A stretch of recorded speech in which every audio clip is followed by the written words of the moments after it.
Hi, everyone. Welcome and happy Wednesday. I hope everyone is having a great time. Welcome to our March Business Bites. We're very glad to have everyone here today, and we're very excited for our super and great panelist discussion today.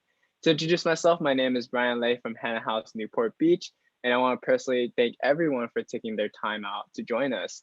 As a small background, Business Bites is a collaboration between Hannah House and Honest Access. Honest Access is an innovation and consulting firm, and Hannah House is a co-working space and cafe located in 2 locations, one in Palo Alto and one in Newport Beach. Unfortunately, our space is closed and during the pandemic, but we continue to operate and provide many insightful events such as Business Bites every month. So follow both of our social media channels to stay updated.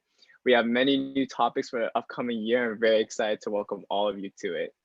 To start off with some housekeeping items, we encourage you all to use the chat feature at the bottom and engage and ask any questions throughout the session. So as a fun start to the session, please go to the chat box below and comment where you're tuning in from. We'll love to hear it and see where our audience is coming from. Again, the session is going to be recorded and posted on our YouTube channel and sent out via email within the next week. We'll also provide a survey at the end of the session just to get some feedback to improve our future sessions. With all that being said, I would like to hand it over to amazing Kelly from Honest Access as today's moderator and welcome our amazing panelists for today. So thank you and enjoy the session. Thanks so much, Brian, and thank you to everybody who is here watching us live and anybody who tunes in watching on the recording. I am connecting with you from sunny Newport Beach, California, and looking forward to a time when I can host Hannah House Virtual Business Bites from the actual Hannah House location with a coffee in hand.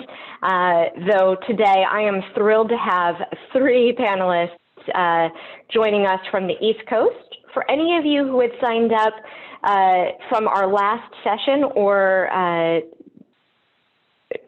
few days back, you might have noticed that we have a new panelist on today's Virtual Business Bites. Unfortunately, Brock Weatherup, who had been scheduled to join us, had a last-minute conflict, but we are very fortunate that Steve Farbstein, leadership executive, was able to join us at the last minute, really in the spirit of pivots.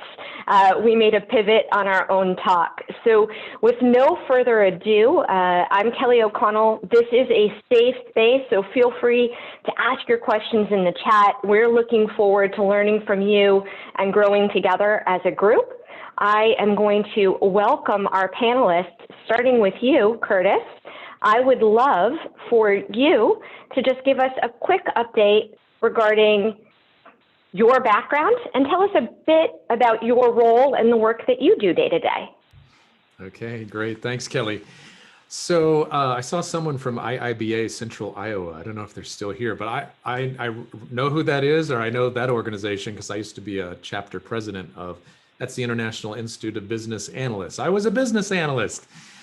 Prior to that, a software developer, and prior to that, a lot of things. But basically, I've weaved that all together these days, my experience with product, agile teams, and rolled it into an innovation practice. And I have a small studio based out of Orlando, Florida, work with a variety of clients, a lot of them in higher education, some in publishing, as well as some other major corporates. And I'm also a Swarm Vision partner, as you all know, and that's a wonderful innovation profiling tool that we use. Thank you so much, Curtis. Christina, would you please introduce yourself and tell our audience a bit about your role?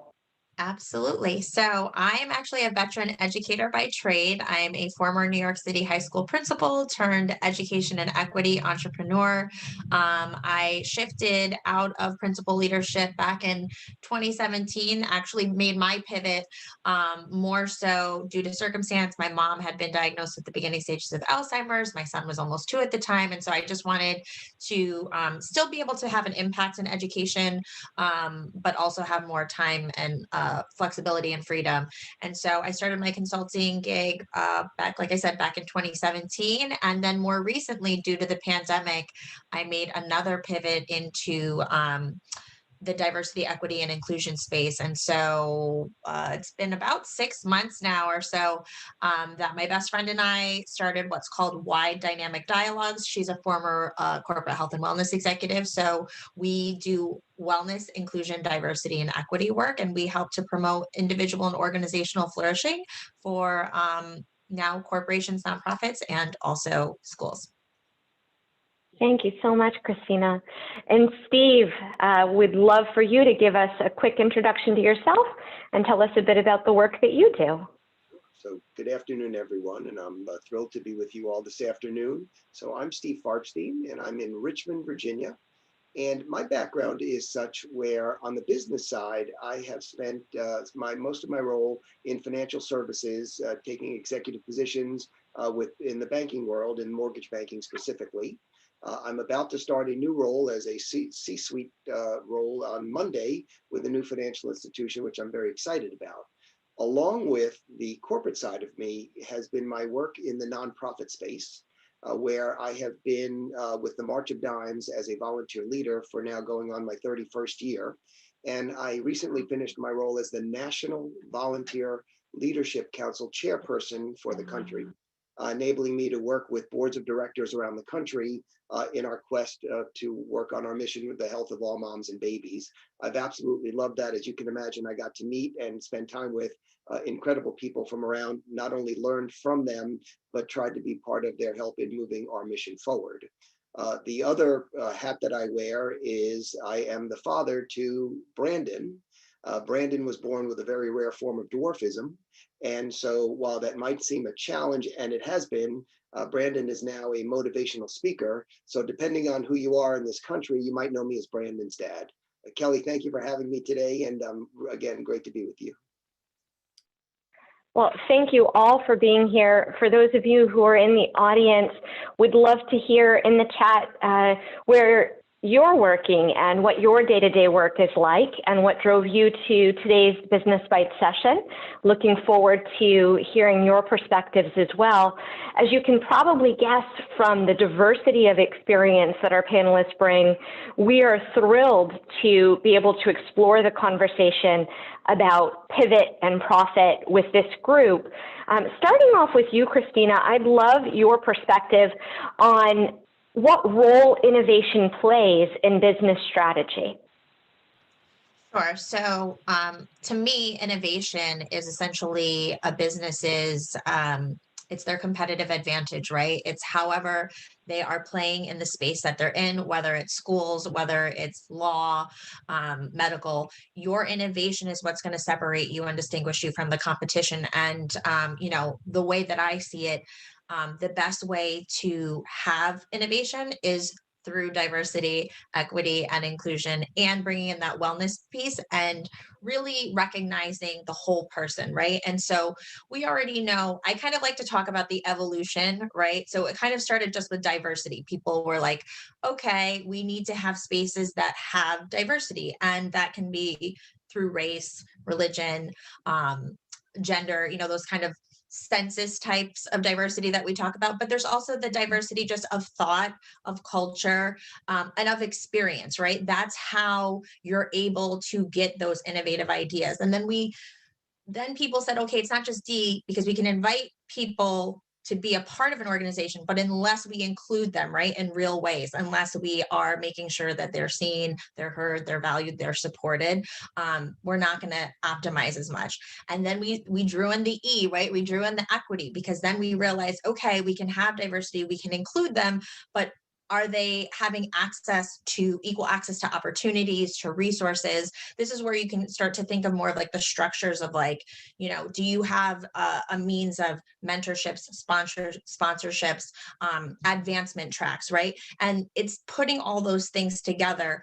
And then when you integrate the wellness piece of, you know, is this person being seen as their whole self, feeling ready to belong and be able to contribute? And when you have teams that are diverse, inclusive, and equitable, right, and we're integrating the wellness piece, then we actually will see that innovation happen. We can, you know, go through so much research that shows the more you have those, the more companies do. They're more innovative, they're more profitable. You're able to hire and recruit and retain people better. And you're also able to get people excited to be there, right? The actual engagement level. So it's not just that they show up and stay longer, kind of just rolling through the motions.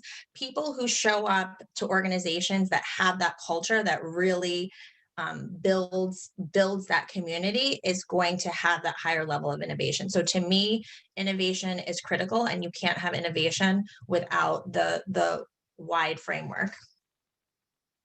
Thank you so much, Christina. I think that brings such an interesting frame for the conversation. As I move to Steve, I saw you nodding along.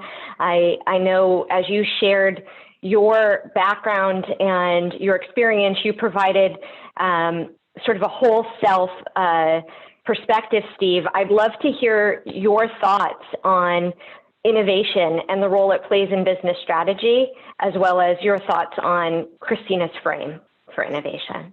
I couldn't agree more with what Christina said. I'm spot on with her and totally aligned. So I'm going to put on my nonprofit hat when we talk about business strategy. Just talk about these last 11, 12 months that we've been through. We've had to change everything that we've done. Now, the great news for the organization that I'm mainly aligned with is that we had staff working from home already as part of some realignment, recognizing, again, from a business strategy standpoint, do I need bricks and mortar, or can I create cost saves and efficiencies by having people home-based and have them go out to others' offices when, in fact, face-to-face was needed? In terms of fundraising, those that were event-driven, well, what do you do when you can't have an event in person? When you can't have a gala, a march, a walk, a ride, etc. And the bottom line is, but it has to be done because you have to raise both your brand awareness and funds for that mission to move forward. So what do? Well, you make innovation the driver of what you do. You make sure your people are bought into, I have to stay mission focused in order to come up and meet our success objectives. I have to make sure that Zoom calls are comfortable with people. I have to make sure that our folks that have been supportive still feel like they're a part of our organization. I have to make sure that donors are not overwhelmed if they are with their personal challenges. I need to be sensitive to that, but be it they corporate donors or individual donors. And quite frankly, and most importantly, with innovation, during this whole COVID scenario, which I've been so focused on, it's making sure I stay focused on the people. When you boil it all down, I don't really care as much about the technology, which of course has played a major role in business strategy. I care about the people, because if you have staff, be they in the for-profit or nonprofit, and they're hurting, or they need to make sure that you see the challenges that they're having, nothing happens. And so I've made it a point, although that doesn't sound strategic, I think when you focus on the people and show empathy towards them, that will help you with your overall business strategy. Thank you so much, Steve. I see Christina nodding along, and Curtis, I see you smiling. Would love your opinion and for you to weigh in with your perspective on this frame. Well, I disagree with Steve and Christina completely. I just want to keep it interesting here, right? No, I'm completely aligned with them. So I want to dig in, and I'll pick up on what Steve said about the people side. I think that's key, and it goes to what my definition of strategy is, because I think both these terms, innovation and strategy, we throw them around a lot, but what do they really mean? So for me, what do I mean by strategy? It's not a plan. Doesn't matter how strategic or long range your plan is, it's not strategy. Strategy is kind of, for me, what comes before, during, and after plans. To me, it's like a set of living mental models. It's a way of seeing a market or a space, and it's how we ask really, really good questions about these spaces. We say, where is the opportunity here? Where do we play? And it's always that where question.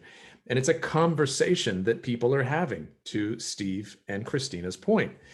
And that's followed usually by, how do we play? What are the options here? And that you consider and you debate different things. Well, debate is benefited by diversity of opinion, as Christina hit. And then, we might hit on more of a battle plan. How do we win once we know the space and how we want to play? I like something Amazon has done. Jeff Bezos wrote about it in his one of his shareholder letters. He does that each year. And he talked about the 6-page summary. if you've ever heard of that. And it's like, if you can condense a strategy, an idea, a vision into a 6-page memo and make it really compelling and clear, you're on the verge of a strategy and something that you can debate and talk about and have a conversation, a live conversation around. So if you don't have that live conversation, if your halls are not abuzz with that kind of conversation, then I think your strategy just falls back on best practices or some kind of like fast follow copycat strategy. So I think for strategy to be good, in my book, it's just got to be organic, homegrown, a living conversation, and inclusive, as Christina said. So that kind of living strategy, that great conversation, requires innovation. So innovation is everything to business strategy, absolutely. And to use a phrase, invincible companies, which is kind of in common currency right now, I think that you really need to have an adaptive strategy. So if you're continuing to adapt and evolve your strategy through that conversation, that's A plus. To some of yours, that's madness. To some people, they think, it's got to have a plan and it's got to be 5 years long. We have to try it out. But I think if you've been working the wrong plan for 5 years, you're 5 years behind. So the only thing that shouldn't change is your company's North Star, your long purpose. And I think, if that's changing, then that's kind of madness. But I think if you're anchored around a purpose, you evolve your strategy often. So that's where I'm coming down on innovation and strategy. Well, I love this foundation for our conversation today, starting with people, the diversity of people, the adaptability of people, the idea that strategy and innovation aren't fixed, and that change agility is a key aspect of this, I think is a great place for us to begin the conversation. Steve, I'll move the conversation to you next, asking you if there's an organization you believe provides a great example of this, somebody that does this exceptionally well. Sure. So again, I don't mean to make all of my comments regarding this whole concept of the last 12 months with COVID, but I think it's a perfect example when you're talking about innovation of the changes that have had to happen. And my target, quite frankly, has been and I'm not even going to name one, it's a couple of the local community banks that I've seen here in my area, because with the Paycheck Protection Plan that came out, so think about this, that was helping to support their patrons, if you will, with monies needed for survival. So they had to work on systems, right? They had to work on making sure they had the capabilities from home, because they didn't want any of their people in an office from a safety standpoint. And quite frankly, people were needing the money to survive. If that's not pressure, what is? So talk about, these banks that all came together, they shared information, the association that handles them was amazing in terms of resourcefulness. So we talk about, using your resources to drive your innovation. And by the way, having no prep time, that to me was the most impressive. When you take an organization and have to say, you don't have a choice. It reminds me of Apollo 13, the movie, right? They didn't have a choice except to figure out what was that solution going to look like to get these astronauts to home safely. Well, we're going to find a way. What was that phrase? Failure is not an option. And so I take in admiration what so many of these financial institutions, were able to do in order, again, to fund those people. And the good news there is you saw the outcomes. You were able to keep businesses open, and you're able to keep people employed, which then enables them to spend their money back in the communities for food and other resources that are needed. So I took that again, and of course, innovation is constant in that arena. But over the last 12 months, when I saw that question, that's what first came to mind, Kelly. Well, thank you so much, Steve. Curtis, I'll toss this one over to you next. Would love your perspective on an organization you think does this exceptionally well. Yeah, sure. Thank you. I'm going to call out a music label that I like a lot. Anyone know Ground Up Music? Anyone heard of Snarky Puppy, the band? Oh, okay. You should listen. They're amazing. So the founder of Snarky Puppy. Curtis, we're not as hip as you. Oh, come on. They're a very diverse label, I want you to know too, and they value diversity a lot. And the reason I want to bring out this particular example, besides they're just really cool and hip, is that they also they already have creativity in their DNA. This is a creative music label, and they're an indie music label.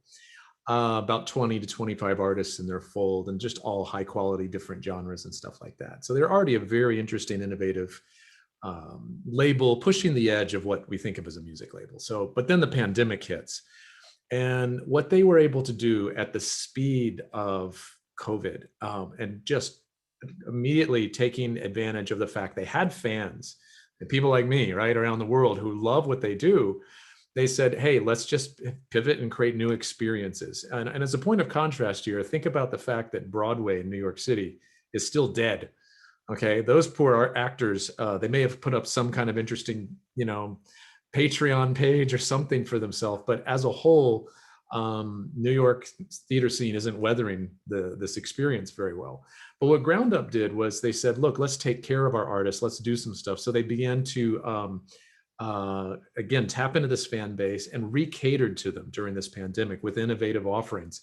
There was at-home concerts, there was special meet the band sessions where you get to know, your favorite musicians, which was just really lovely because I've seen them in concert a few times but never really met the artists, right? So getting to interact, ask them nerdy music questions. When George Floyd was killed, and the Black Lives Matter movement really kicked into high gear, thinking back, and that's about the time the pandemic was kicking in, they held a very powerful conversation and invited their artists and their fans into that conversation. And they leaned into the discomfort. I mean, there were tears on that call. And they did all this just with the quality they bring to the music.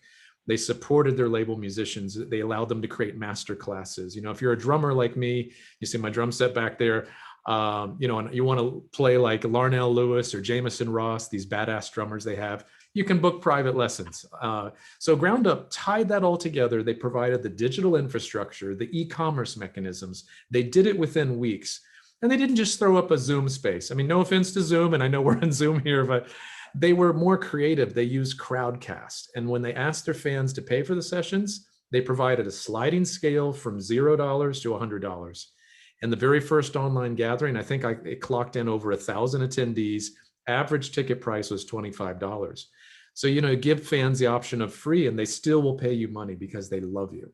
And I think many businesses can learn from what companies like Ground Up are doing, the kind of trust they put in their fans and their artists. So I love that story with Ground Up. Thank you so much, Curtis. And I love this Business Bites session because I learned so much, whether it's about new music that I should be paying attention to or nonprofit organization strategy. I always learn something as a takeaway, and I'm certain I'm going to learn from you and your example, Christina. So I'll turn it over to you to share any org you think is doing this well. Sure. So first of all, yeah, I want to reaffirm, Curtis, that organization is such a shining example of wide work done well. And again, proving the point that when you approach things from a holistic sense, you will be more successful. That innovation creates the success that creates that profitability and sustainability. So I think that's a great example. And I have an example from what I thought I was going to talk about. Actually, Steve, you sort of triggered this for me, and it should have been an obvious one to me because I'm an educator. But the pandemic literally shut schools down, right? No advanced warning. People, for the most part, probably thought, okay, we're going to have to finish this out from the spring into the end of the June. Hopefully, we'll be able to go back to normal in September. And it became increasingly clear that we have a new normal. And in a lot of ways, I can't say that every school in every district everywhere is doing well, but I've been really heartened by some of these more progressive pockets who've said, we're actually going to use this as an opportunity to reimagine what schools can be and can do. And I think that relates to more corporate settings is let's reimagine what work is and can be and can do. Because I think, as a lot of people were putting to get back to normal, it begged the question, was normal really working before? Is this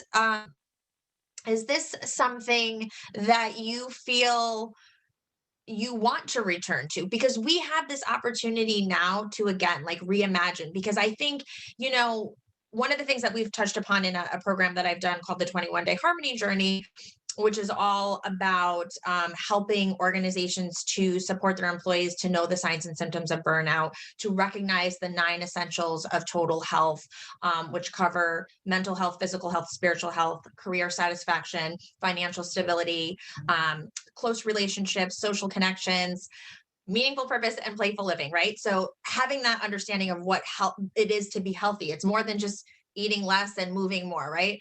And understanding how leadership ties into that, right? Like, how are you modeling and promoting self-care, well-being, all of those things, and thinking about the practical policies and practices that you integrate into your organization. And what we learned in our pilot program, which just confirms the research that's out there, is that, you know, women and people of color are more at risk of experiencing burnout. They are disproportionately actually experiencing the burnout, and they're disproportionately having to leave the workforce. So back in the day, having a flexible work schedule or remote working, which could have kept a woman or a person of color in the workforce, would have been shunned, would have been totally like, no, we can't do that.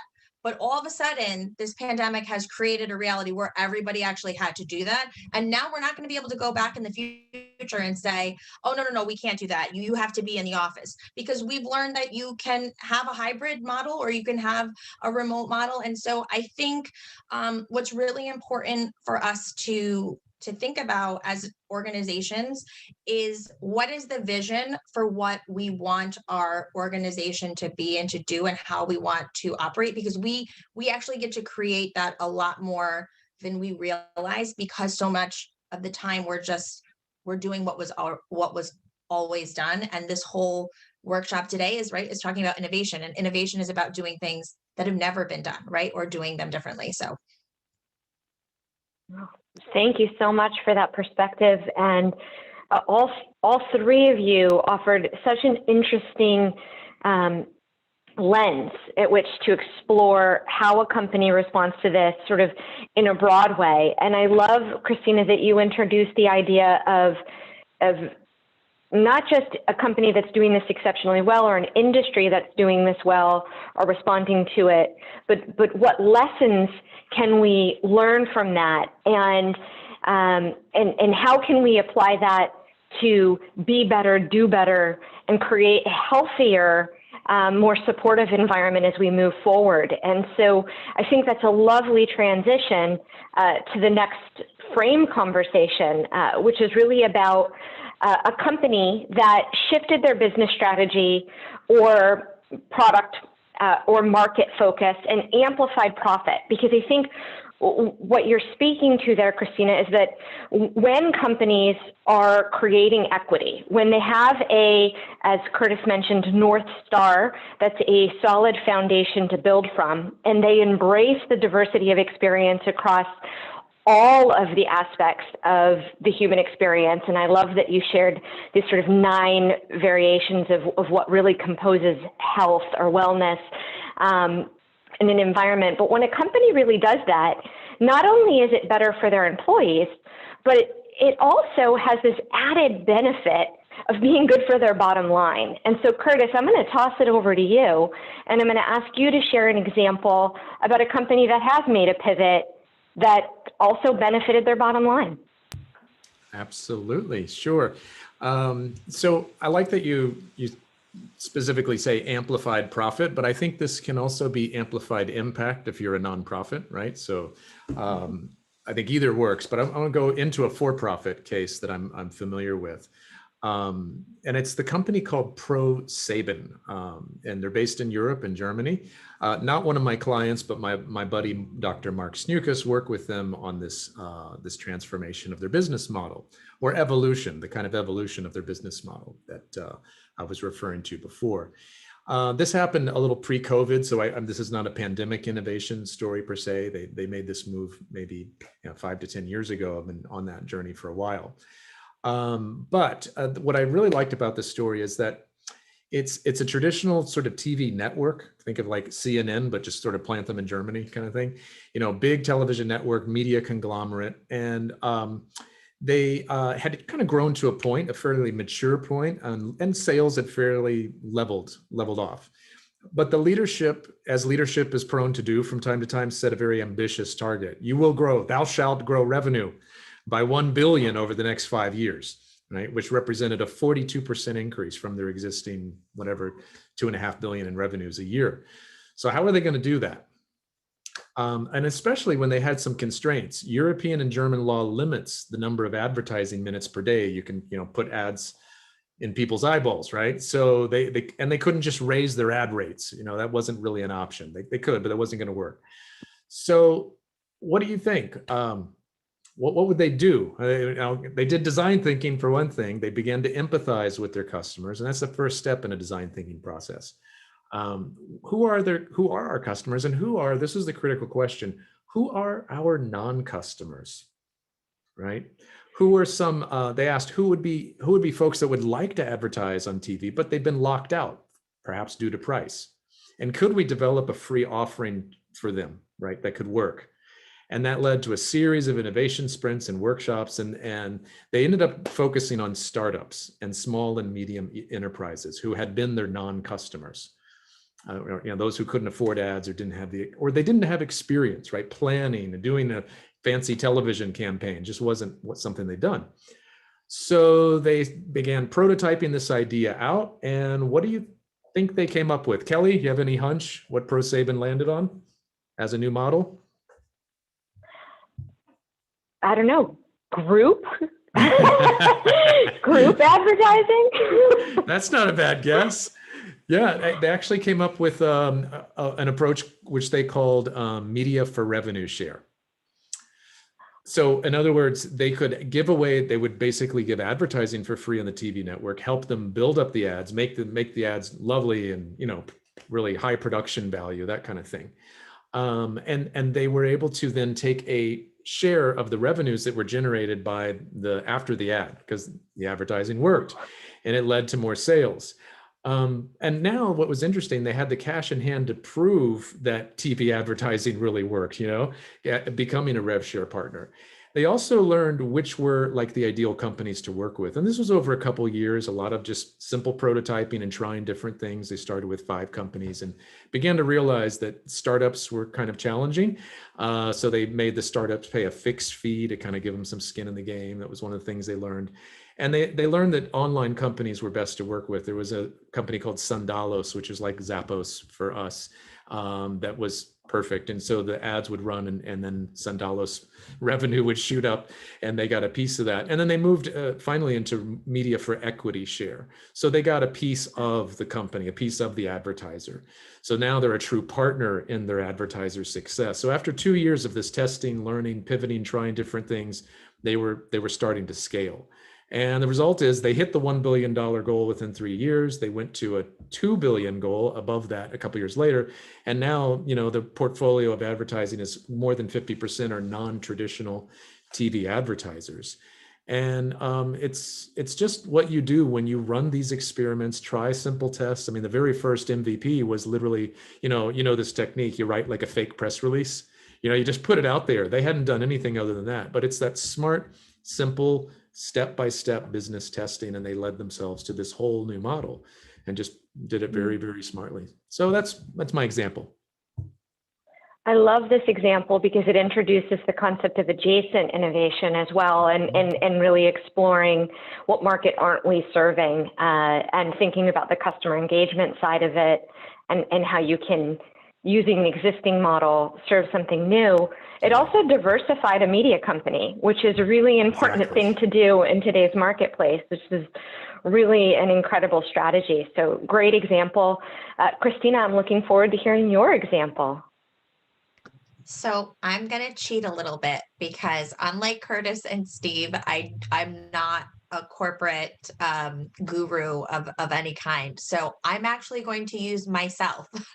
So as I explained before, I'm a veteran educator. I started an education and equity consulting company, but it was all based on schools, right? I was working with principals, superintendents, helping them with, strategic planning, data analysis, professional development, executive coaching, that type of thing. And so as I explained during the pandemic, my business was literally like eviscerated because all the schools shut down. Budgets were slashed. Actual teachers were being laid off. So, consultants were rightfully so the last thing anybody was worried about.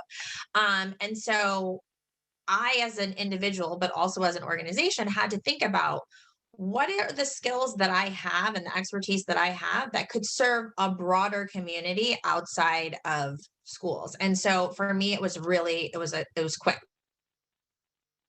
because schools has always been what my driving passion is. And so I said, well, a lot of these organizational change skills, a lot of the actual diversity, equity, inclusion skills that I have, these are transferable. But then when that happened, it expedited the urgent for. And so I think it was thinking about what are the exact pain points that I could solve with that skill set to this new broadened. And I don't like to say it wasn't a shift, it was an expansion, right? So it's thinking about how you can expand what you do to other clientele, right? And so specifically, it also though required, because in the beginning, I think my partner and I, we just kind of were like, we can do all of the things, which perhaps we could have, but over a very small window of time, we realized let's sort of narrow it down to three major offerings. So we got really. It's boiling down to the unconscious racial bias training. We do talk about other types of biases, but obviously racial bias is the one that is causing the most challenge issues. We also have focused on anti-burnout, right? This is very particular to the pandemic. Institutions have employees that were probably suffering from burnout before, but this just really exacerbated it. And so that was sort of our second. And our third piece was women's leadership development. So I think, the other advice you say, don't try to be all the things to all of the people, right? Figure out what you can sort of niche down on and double down on and be really great at it. And I think that's what we've been able to do, is show our special sauce, show why, we're not the only players in the game of women's leadership development or, wellness in the workplace or, anti-bias trainings, but we have a particular lens that we use that I think differentiates us from the competition. And again, it's the innovation. I think being an educator, I am a learning architect. Not every HR person brings that to the table. Not every DEI person brings that to the table. So I think that's been our special sauce, that combination of my partners' wellness, corporate health and wellness understanding. Because a lot of, again, HR people don't necessarily know the wellness component from a medical perspective or from that business perspective. And then me as the educator with the pedagogy around how to create and construct those things. That's what I'm coming from.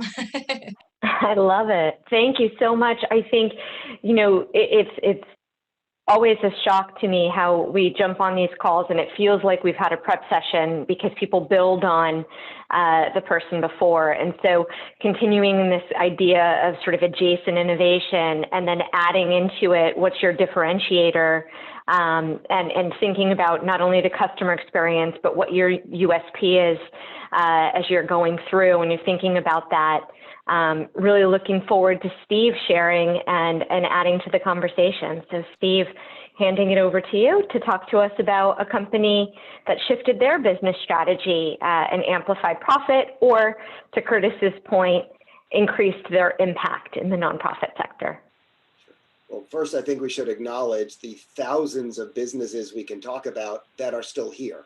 And if you're still here after the hurdles that have been going on, the good news is there hopefully are lots of examples, right, that we should be talking about. But a company in particular that I know fairly well, my daughter works there, is the Education Advisory Board, EAB.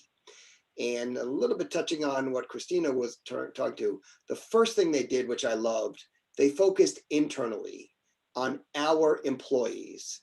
Are my employees okay? Are they safe? Are they healthy? How do I protect them? They did a brilliant job of communicating. Everyone knew from the get-go when the office was going to be open And in other words, and it wasn't. And they did it so far in advance that if there was childcare needs or family issues or elder care or pets or whatever, you knew from day one when we're going to be shut down. And they've had, of course, adjustments as the pandemic went on, knowing that we're all navigating these uncharted waters. So that's what they did. The second thing they did is tools. What tools do my employees need from working from home so that they can be as effective where they're located? They sent everyone a check right off the bat for $500 to say, Curtis, I want to make sure you have any type of equipment you need. If that's a desk, a chair, an extra monitor, a docking station, anything you need, better access to your internet, if you will, here's a check. And they said, even if you don't spend it on equipment, keep the money. They didn't need to see receipts. That trust element that was there. So they put people first. And when you put people first, they'll pass that on to their clients, if you will, right, as to how they treat them. And then they, of course, focus then on our clients. What can we do to support their needs? Not our needs, but their needs, because if we support their needs, our profits and income and revenues should show. And that's what they did. They do events. They had a pivot. Events now became virtual. That's okay. We're still going to provide great content, right? They're going to be organized, they're going to be facilitated, and we'll still be able to provide that. And then the second thing they did was, what other topics other than we normally talk about? Matriculation might not have been as key as crisis management. And so they know, okay, let's help everybody to help them with crisis management so that that's how they can sustain themselves. Athletics. Did anyone here realize the millions and millions of dollars colleges and universities make to their athletic programs? Well, what do? I mean, that's revenue that helps them with, so much of their facilities, et cetera. So what do you do when that revenue is down? They came up with advisory services to make sure that, hey guys, I know it's down. Here's how to prep for the future. What other revenue streams could there be? And of course, all the time realizing safety and health first and showing compassion and empathy, both internal and external. And quite frankly, I think they're doing well. And, to Christina's point, sometimes right place at the right time, but that doesn't mean you're going to win. It means you have something. It's how you handle it and what you can show for success. Oh, thank you so much, Steve. And as usual, I think that there are so many talking points that we could start an entirely new Business Bites conversation just about this concept, right, of looking within at your organization and making sure that you understand what the organizational product or service that you're delivering USP points are, looking at the audience you serve and the audience you're not serving and thinking about them, and looking at your team culture and taking this 360-degree view, as we say it, on its axis, and looking at the products, the people from all of these different angles, and then deciding the go forward strategy, going back to that very first question, thinking about the agility of that pivot from a place of a logical leap of faith, right? So you're not making change for the sake of change or change just for profit, but you're making a strategic change that you can test based on an educated assessment of your customers, your non-customers, in this very empathetic way. And so I love that the topic was innovation, but we keep coming back to this concept of humanity and empathy. And so thank you to all of you for bringing in that lens. I think it's a really nice transition to this next piece, which is about leadership, because there is no doubt that the change process is one that impacts the humanity of the workforce. It impacts the customer experience, it impacts the team members delivering on behalf of the organization, and it impacts the leaders who are driving from the front. I wear a HR hat a lot of the time in human resources, and human resources professionals have certainly been at a pillar stake going through the last 12 months where they've had to step up and act as if they have certainty about what's to come, and there's an impact there. So I'm going to turn it over to you, Christina, and I'm going to ask, if you were coaching a leader about innovation and a role it plays in organizational success, what advice would you offer to that leader? This time I don't have to be as imaginary, because this is actually what I do when I work with my coaching clients, right? So I'm going to come back to a term that I like to call holistic leadership, right? I think, much of when we look at leadership developments, it's usually like performance, productivity, and I think those are all really important aspects of leadership. But to me, in order to get there, you have to really start with the whole person. And so I think I have a sort of an approach of like, what are you doing to activate, cultivate, and align a sound mind, a strong body, and a sage spirit? So it's first just acknowledging that we are multifaceted human beings that have different, facets to us that need to be nurtured and nourished. And oftentimes, I also like to talk about rest. And I am preaching to myself when I say this, but we live in a society that really pushes people to go, go, and go. And we wear, I can remember, especially in my earlier principal days, coming in, being the first person to get into the building, being the very last person to leave, like including the custodial staff, and kind of feeling really great about that. And in hindsight, in retrospect, I'm like, that was not only so unhealthy, it was also putting a pressure on my employees to think that they had to work like that in order to look like they were being productive, or in order to look like, they cared. And so I think we as leaders have to really model what good boundaries, and I don't want to call it work-life balance. We refer to it as work-life harmony, right? Because there are ebbs and flows, and there are things that need to get done. So it's not to say like we put these imaginary boundaries in place and then we just, I'm just going to stop because that's when I said I was supposed to. There are days that you do have to push yourself, but there has to be an ebb and flow that allows you, again, when you have that mind, body, spirit, that rhythm, those routines, those rituals, then you can handle when something is maybe off for a moment, because you're in general, it's like the plate spinning, right? Like if you have enough momentum, you can move for a second to come over here, but that plate is still spinning and you'll come back to it in time. And then I think once you've done that as the individual, what are you doing? What are the systems and structures you have in place to ensure that all of your people are getting that? Because I think there's sort of two paths that need to be happening concurrently. So it's like, as an individual, we have to have that self-inquiry, that self-reflection, and that self-actualization. But as a group, like we have to figure out, how can I communicate better with those around me? How can I connect with those around me better? And how can I collaborate? So my company is called Head, Heart, Hands Consulting, and it's really was rooted in this belief that at an organizational level, different people are sort of driven in different ways. So your head people, they need to know all the facts and figures. They need to know the stats, the evidence base before they're like really motivated to move forward. And other people are much more heart-centered, right? They want to know, how does this impact people? What's the relationships that are going to be driven from this? And then you have your hands people that are like, I mean, when I was in, schools, it was like, first period, 8 a.m. What do I do? They need those sort of tactical strategies. And so as leaders, we need to make sure that we are speaking to all of those people in all of the systems and structures that we have, that it's hitting all three of those places. And so I think if you can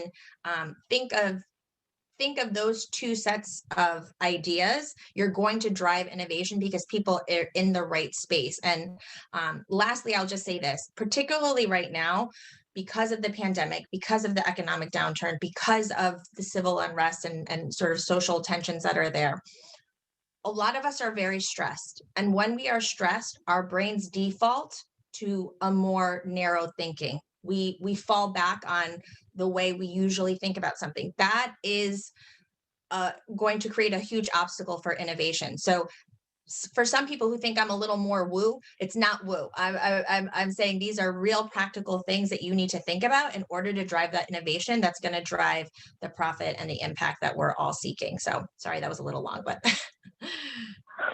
it's very valuable. And I love the setup for this, and thinking about your example of your early leadership and your learning as a leader. So your self-evolution for me was a key takeaway in that leadership coaching, right? Thinking about going from setting up this grind mentality to more of an observational work-life harmony. We talk about it as work-life alignment. And I think that just that example from your personal evolution and your example of the advice you'd give is incredibly powerful, and an acknowledgement of that human experience. When I was talking about the HR professional, it's a stressful time to be in work, and stress, fear of change, there's a grief process associated with change, and it does impact leadership.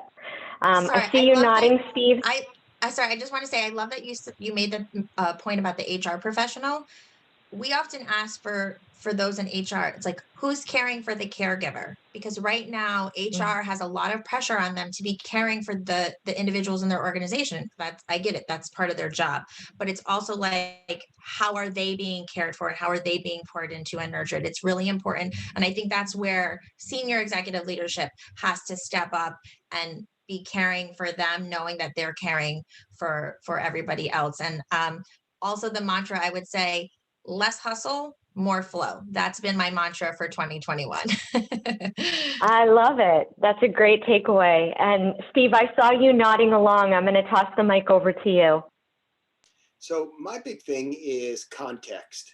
What is the context of the situation, that leader is? Is it for profit? Is it nonprofit? And it's all about what hat they should be wearing in the context of the situation. And a very quick example, I did a session the other day and someone on the panel said, well, as a leader, sometimes I like to let my people fail. And I understand that, and that might be one way of handling, teaching and coaching. But the flip side is not if it's at a bank where a failure could result in zillions of dollars worth of challenges and systems issues and credit issues, etc. So yes and no, but it's about context. The other thing too is I also like to make sure everyone involved has a mutually agreed upon definition of success.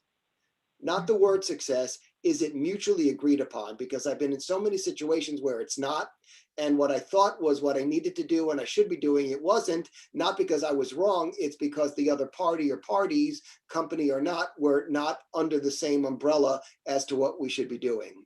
So again, it's making sure everybody understands that, and then again, I call it the says who and so what. Who am I trying to please? If I'm in a C-suite role, don't forget, I've got a board of directors, if you will, above me, even if I'm the C-suite. But then I've got employees below me and customers. Are my behaviors the same? And am I innovative enough to be able to pivot to make sure I'm doing the right things about communicating, educating, collaborating, navigating, demonstrating, all of those factors of what I need to do to be successful. And that's what I'd share with the people that I'd be coaching.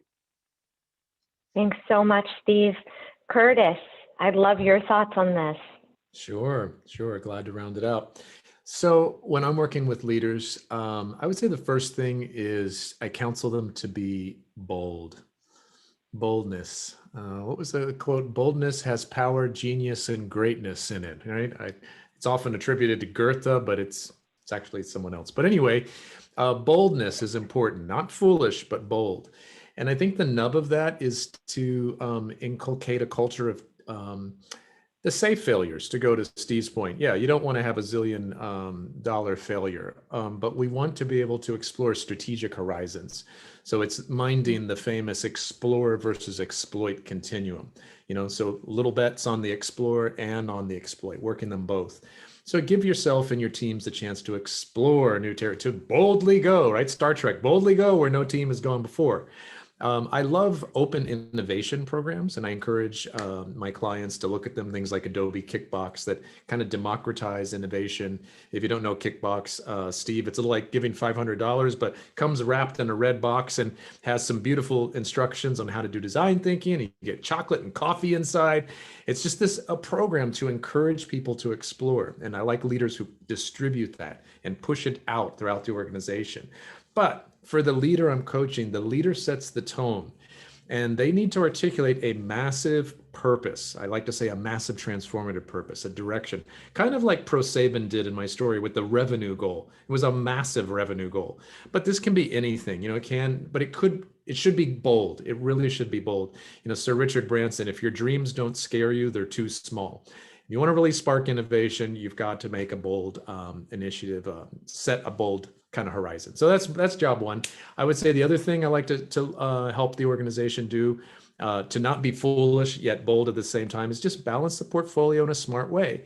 So I love the way exponential organizations, or the EXO community as we call it, does this when we take companies on the transformation innovation journey. We have two parallel streams of activity, and we have teams working along both streams. One stream we call core, and the core teams are working on the core business model. And rather than a radical change to it, you're actually preparing the business model to be disrupted. So you're anticipating market changes, and you're helping the core business sort of pre-inoculate itself, right? Like give yourself an early injection against whatever disruptive virus is coming your way, to use sort of COVID language. So that's the core move. And then you have these edge teams working parallel, and they're looking at these edgier, Kelly, to your word, adjacent opportunities, or even radical new startups that could be created outside the core. That's really smart. And I've taken clients along that journey, and it works. The last thing I would say that I like to counsel around when I'm doing innovation coaching is just remember that the success of the future. I think the moat. We often Michael Porter talked about moats back in the day. The moat of the future is not economic. It's not size. It's not price. It's network. The network-based moats will secure your brand presence. Everyone will be talking about you. They will secure your innovation capabilities, because you've used Kickbox and you've engaged your suppliers, your customers, your employees, and all of them are in that hot dialogue about what comes next. They're abuzz with it. And I guess maybe one more thing. Why not? One more. Do I have one more minute? Last thing I'll say is metrics of success. I give them concrete handles. Diversity is one of those handles. Are you really measuring the diverse voices in the room? Are you buying political air cover and things like that? There are very, very important innovation metrics that I just try to make them aware of, and it's got to be like visible and everybody's tracking to those. That's enough for me. Well, I think this conversation could go on and on. I've certainly enjoyed it. I did see a question come through in the chat, and normally we open it up to questions at the end, but I do want to be aware of time and respect everybody's time. So I'll just share that the chat question that came through was asking if we used Kotter's 8-step change model for leading change. I personally subscribe to a methodology that we use on Honest Axis. It's grounded with principles from a variety of interdisciplinary backgrounds, but I'll open it up to the group and see if anybody else is familiar with or uses Kotter's 8-step model. I haven't, but I'd love to hear from whoever has. I do not. Yeah, I am familiar with it, and I've used it before. If I'm not mistaken, again, it's funny because, like I said, I'm not a corporate guru, but the principal program that I went through was the New York City Leadership Academy. And so I always joke that a lot of what we got was almost like a mini MBA plus like an EDD. That's kind of the integration. So we learned different models that were outside of traditional education models. And I believe they've updated it. I think it was developed in the 90s, and then they did like a reset. And they've made one that's a little bit more responsive to the way things change now, the way change happens now, that you have to be a little bit more responsive. Not to say the original model was a little bit more prescriptive, but I think the way that they've modified it since has made it be more with the times, if that makes sense. It's a great perspective. And I think that, there are so many leadership theories, change theories. I think what's important is to be intentional. And I think that that's going to be my takeaway from today's conversation, is to try to step outside of any fixed mindset or fixed ideology as a leader to step away from assumption about shared understanding of experience and communicate with a driving sense of purpose, as Curtis shared, and to allow for a diversity of context, a diversity of experience that will allow for these shifts that a team needs to make in order to adapt and really prosper through change. And so I think that a program like that one could certainly do that, as long as you're creating a conversation and there's a structure and a cadence for that conversation. Organizations can thrive. And so to me, it's less important which platform you're using, and it's more important to create the space.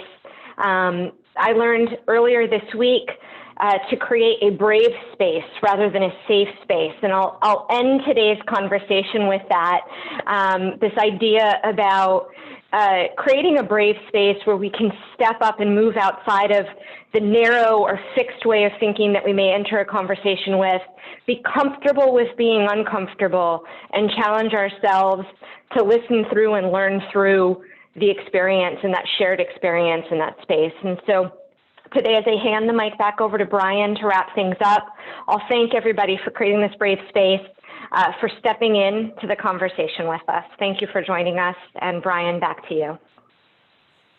Thank you, Kelly, and a great way to end off the session, creating a brave space and stepping up. Well, again, thank you to the panelists for taking time out of your day to really come out and speak to our audience. It was a great and such an insightful conversation. I will be dropping the feedback form into the link below. The session again will be recorded and then sent out via email, as well as our next Business Bites in April. So look out for that. We'll be posting it very soon. Very excited, and then soon we'll see all of you again. So thank you and enjoy the rest of your day.